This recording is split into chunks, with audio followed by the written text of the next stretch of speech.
Perekonomian China 2023 menghadapi pertanyaan mengenai pertumbuhan negatif. Hampir sepertiga pekerja kerah putih menderita pemotongan gaji. Komunitas internasional telah menyatakan skeptisisme yang signifikan terhadap pengumuman Partai Komunis China bahwa tingkat pertumbuhan PDB China pada tahun 2023 adalah 5,2%, mengingat angka tersebut terlalu optimis. Hideo Tamura, koresponden khusus Sankei Shimbun Jepang, berpendapat bahwa tingkat pertumbuhan PDB real China selama setahun terakhir sebenarnya berada di angka negatif, sehingga mendesak para pengusaha dan investor Jepang di China untuk melakukan divestasi dan segera kembali ke Jepang. Secara lebih rinci, dalam laporannya untuk Sankei Shimbun, Tamura memperkirakan pertumbuhan PDB China menggunakan 3 indikator utama: investasi real estate, ekspor bersih, dan belanja konsumen. Dia mencatat bahwa investasi real estate, yang mewakili lebih dari 10% PDB China, bersama dengan konsumsi terkait seperti produk listrik, mencakup sekitar 30% PDB. Dengan penurunan investasi real estate sebesar 16,7% tahun lalu, Tamura memperkirakan hal ini dapat mengurangi PDB China hampir 5%.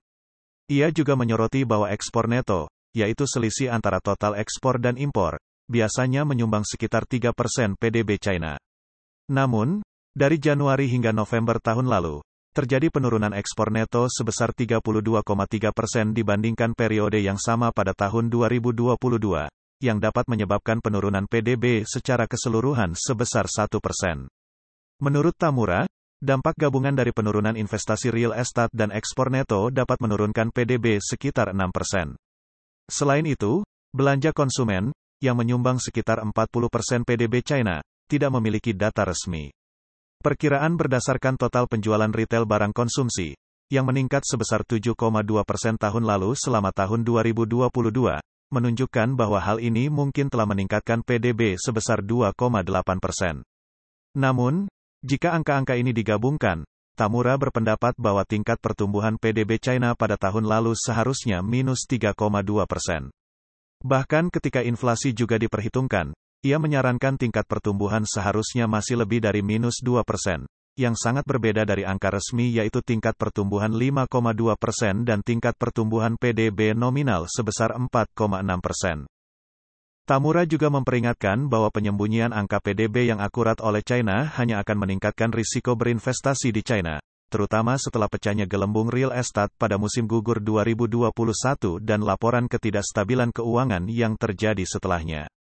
Respons pemerintah China, termasuk menahan individu dan membatasi informasi, telah menyebabkan dunia usaha dan investor barat mengurangi investasi mereka di China secara drastis. Meskipun beberapa perusahaan Jepang telah menarik diri, sebagian lainnya masih ragu-ragu. Oleh karena itu, Tamura menyerukan penghentian total investasi Jepang di China dan segera kembali ke Jepang. Selain itu, pelemahan ekonomi di China telah mengakibatkan PHK dan pemotongan gaji yang terus berlanjut, dengan Bloomberg melaporkan bahwa hampir sepertiga pekerja kerah putih China mengalami pengurangan gaji pada tahun lalu, yang merupakan angka tertinggi dalam 6 tahun terakhir dan menunjukkan tekanan deflasi yang terus-menerus. Keengganan pengusaha untuk menaikkan upah dapat memperpanjang periode deflasi di China.